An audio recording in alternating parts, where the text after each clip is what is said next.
భగవద్బంధువులందరకు హృదయపూర్వక నమస్కారాలు. ఓం శ్రీ గణేశాయ నమః. ఓం శ్రీకృష్ణ శరణం మమ. ఓం శ్రీ శారదాంబాయే నమః. నిన్నటితో శ్రీమద్ భాగవతం పూర్వార్థం ఉత్తరార్థం అన్ని అధ్యాయాలు పూర్తయ్యాయని చెప్పుకున్నాం కదా. అయితే ఎంతో పరమ పవిత్రమైన రాసలీలా మహత్యం మొదటి భాగాన్ని ఈరోజు మనం విందాం.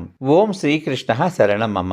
భాగవత మహాపురాణంలోని దశమ స్కంధం శ్రీకృష్ణచంద్రుని హృదయమని, రాసలీలలు ప్రాణమని అభివర్ణించారు చైతన్య మహాప్రభువులు. దశమ స్కంధంలో ఈ రాసలీలలు 5 అధ్యాయాలుగా వర్ణించబడ్డాయి. అవి భాగవతానికి పంచప్రాణాల వంటివి. ఆ రాస పంచాధ్యాయినే ఫల ప్రకరణం అని కూడా అంటారు. ఫలం అంటే నివృత్తి ధర్మానికి పరమఫలం అని శ్రీధర స్వాముల వారు వ్యక్తం చేస్తున్నారు.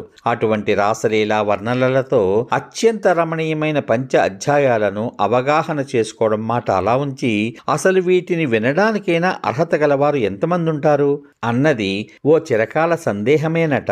ఎందువలనయ్యా అంటే, శ్రీ రాధాదేవి యొక్క కృప లేనిదే రాసలీలల గురించి తెలుసుకుని ఆనందించగలగడం అనేటువంటిది అసాధారణ విషయం. ఇది ఏత దంతర్గత నిగూఢతత్వాన్ని గ్రహించడం అనేది అసాధ్యము, అసంభవము కూడా.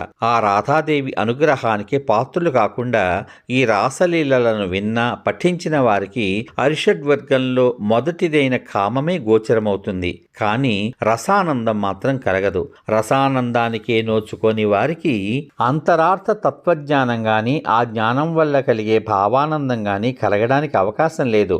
అందువల్లనే నాటికి నేటికి ఈ రాస తత్వార్థ లుబ్ధులు వేళ్ల మీద లెక్క పెట్టగలిగిన వారుగా మాత్రమే ఉండిపోయారు. శ్రీకృష్ణుడే పరమాత్మ. ఆయన నుండి విడివడినది ఈ చరాచర జీవకోటి. ఆయన నుండి విడివడి పునః శ్రీకృష్ణునితో సంయోగపరిచేది, సంయోగపరచగలిగేది రాధాదేవి మాత్రమే.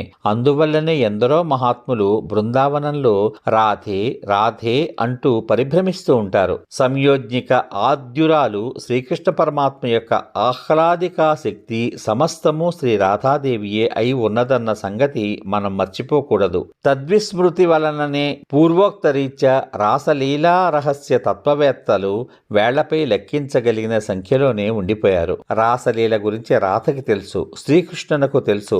రాసేశ్వరి రసమూర్తులైన ఆ రాధాకృష్ణుల అనుగ్రహానికి పాత్రులైన ఏ స్వల్ప సంఖ్యాకులకో మాత్రమే కొంతగా పూర్వజ్ఞానం అలవడుతుంది. అలా అరుదైన రాసతత్వవేత్తలలో బిరుదైనవాడు శ్రీశుకుడు. దుగ్రాహ్యము తక్కిన వారెవరైనా సరే ఆయన తర్వాత చెప్పదగిన వారే. అయితే అత్యంత దుర్లభము అయిన ఈ తత్వార్థ సాధన వారికి మాత్రమే ఏ విధంగా లభ్యమైనది అంటే, అది కేవలం ఆ రాధికా కరుణా కటాక్ష వీక్షణం మాత్రమే. ఒకప్పుడు బృందావనంలోని లీలానికుంజంలో ఒక తూనీగ ఉండేది. అది తన నైజ ధ్వనితో అనుక్షణం రాధ రాధ అంటూ రాధా నామస్మరణే చేస్తూ ఉండేది.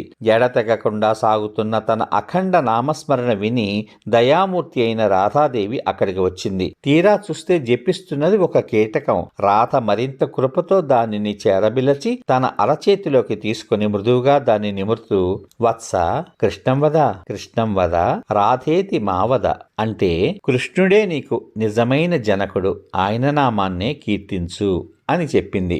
రాధాదేవి కృప కలిగినంత మాత్రం చేతనే భగవద్దర్శనం లభ్యమవుతుంది అంటారు. అటువంటిది ఆమె దర్శన స్పర్శలే లభించిన వారికి కలగనిదంటూ ఏముంటుంది?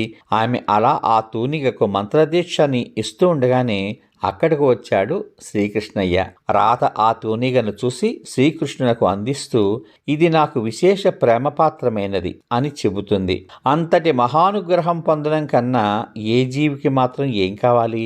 యోగులు, తాపసులు, సాధకులు దేనిని పొందడం కోసం జన్మలని యుగాలని సైతం అధిగమిస్తూ ఉన్నారో అటువంటి దివ్యానుగ్రహం ఆ తూనిగకు లభించింది.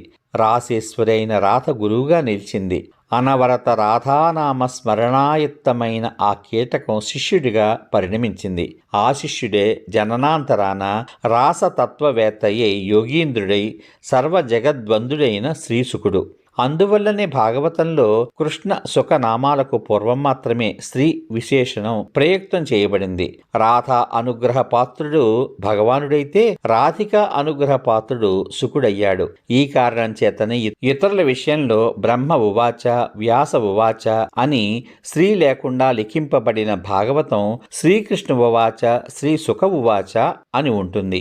రాధ యొక్క అపార కృపారస స్నాతకుడు కనుకనే శ్రీసుకుడు పరీక్షిత్ మోక్షానికి హామీ ఇస్తాడు. ఇది సాధ్యమా? మోక్షమిచ్చేది పరమాత్మ.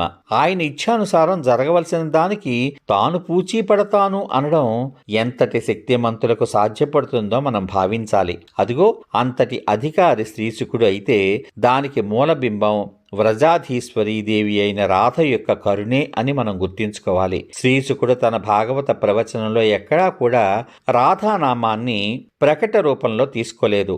రాధానామాన్నే కాదు, ఏ గోపికానామాన్ని కూడా ప్రాముఖ్యతాయుతంగా ఆయన ప్రవచించలేదు.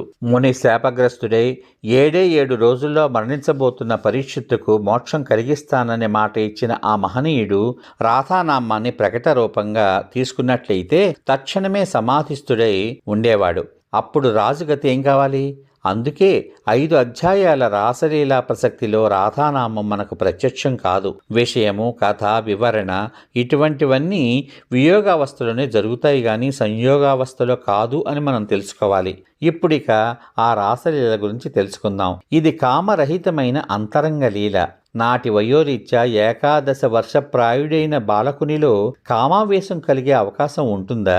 అతనినే వలచి పరివేష్టించిన అందరు గోపికలలో సపత్నీక మాత్సర్యం కలగకుండా ఉంటుందా? అది సామాన్య స్త్రీ పురుషుల సాధారణ కలయికే అయితే శ్రీసుకుని వంటి యోగి దీన్ని వర్ణించడు. గోపిక అంటే కేవలం ఒక గ్రామీణ స్త్రీ మాతృరాలుగానే ఊహించకూడదు. శుద్ధ హృదయ భావమే, ప్రేమ భావమే గోపిక. దైహికమైన సర్వాన్ని విస్మరించి దైవీయమైన ప్రత్యేకేంద్రియంతో భక్తి రసపానం చేసే విశుద్ధ జీవి గోపిక. అటువంటి వారి గాథలు వినడానికి అంత సహృదయం ఇప్పట్లో లేకపోయినా కనీసం వాసన మాత్రంగానైనా మనశ్శుద్ధి కలగని సామాన్యులు కేవలం అనర్హులు మాత్రమే. పైగా నిత్య సిద్ధలు, సాధనా సిద్ధలు అయిన గోపికల చర్చ జరిగినది. జ్ఞానులలో కొందరు బ్రహ్మరూపులు కావాలని కోరుకుంటారు. కానీ కొందరు గోపికలు అటువంటి సాయుధ్యాన్ని కూడా ఆశించడం లేదు. వారి తపన సాన్నిధ్యమే. ఐక్యం అయిపోవడం వల్ల భగవద్రస స్వాదనానుభవాన్ని పొందలేరు. జీవేశ్వర విభేదం వల్లనే రసానుభవం సంభవము. భగవంతుడు రసస్వరూపుడు కావడం వల్ల జ్ఞానులు ఆయనలో అంతర్లీనమైపోతూ ఉంటారు. ఆ కారణంగా వారెన్నడూ భగవంతునికి వేరై ఉండరు. అందుచేత వారు రసానుభూతిని పొందలేరు. పరమాత్మ నుండి జీవాత్మలు వేరుగా ఉండగలిగినప్పుడు మాత్రమే పాఠకులు రసానుభూతిని పొందగలుగుతారు. శ్యామ సుందరునితో వచ్చిన గోపికలే నిత్య సిద్ధులైన గోపికలు, సాధన సిద్ధులైన గోపికలు అనే తరగతులుగా ఉన్నారు. వేద మంత్రాలు గోపికల రూపాలను ధరించి వచ్చాయి. రాసలీలా విషయంలో గోపికలకు ఏ విధమైన దేహ సంబంధమూ లేదన్న విషయాన్ని మనం ధ్యానంలో ఉంచుకోవాలి. వారిది పార్థివ శరీరమే అయితే భగవంతుడు అసలు స్పృశించడు. పాంచభౌతిక శరీర త్యాగానంతరమే రాసలీల జరిగిందని భాగవతం ఉద్ఘోషిస్తున్నది. అందువల్ల తత్కాల గోప తరుణులు అప్రాకృతము, చింతనీయము, ఆనందరూపము అయిన మూర్తులతోనే రాసలీలలో పాల్గొన్నారని తెలుసుకోవాలి. అయితే మరి వారి పాంచభౌతిక బంధాలు ఎలా దూరమయ్యాయి అనే ప్రశ్న ఉత్పన్నమవుతుంది. ఆ బంధాలన్నీ కృష్ణ వియోగాగ్నిలో దగ్ధమైపోయాయి. భర్తృ వియోగం పతివ్రత అయిన సాధ్విని ఎలా జ్వలింపచేస్తుందో పరమాత్మ పట్ల విరహం జీవుల్ని కూడా అలాగే జ్వలింపచేస్తుంది. శ్రీకృష్ణ విరహం వారి దైహిక సమస్తాన్ని దగ్ధం చేసింది. కృష్ణ సన్నిభమైన అప్రాకృత రసాత్మక దేహాన్ని ప్రసాదించేందుకు కూడా గోవర్ధన లీలా సందర్భంగా గోపికలకు శ్రీకృష్ణ సందర్శనం లభించిన నాటి నుండి వారిలో ప్రేమ భావ బీజం నాటుకుంది. సశేషం. ఇంతవరకు మీరు శ్రీమద్ భాగవతం శ్రీకృష్ణ లీలామృతంలోని 10వ స్కంధంలో రాసలీలా మహత్యంలోని మొదటి భాగం విన్నారు. రేపు రాసలీలా మహత్యం 2వ భాగం వింటారు. ఓం నమో భగవతే వాసుదేవాయ. సర్వే జనా సుఖినో భవంతు. ఓం శ్రీకృష్ణ పరబ్రహ్మణే నమః. శుభమస్తు. స్వస్తి.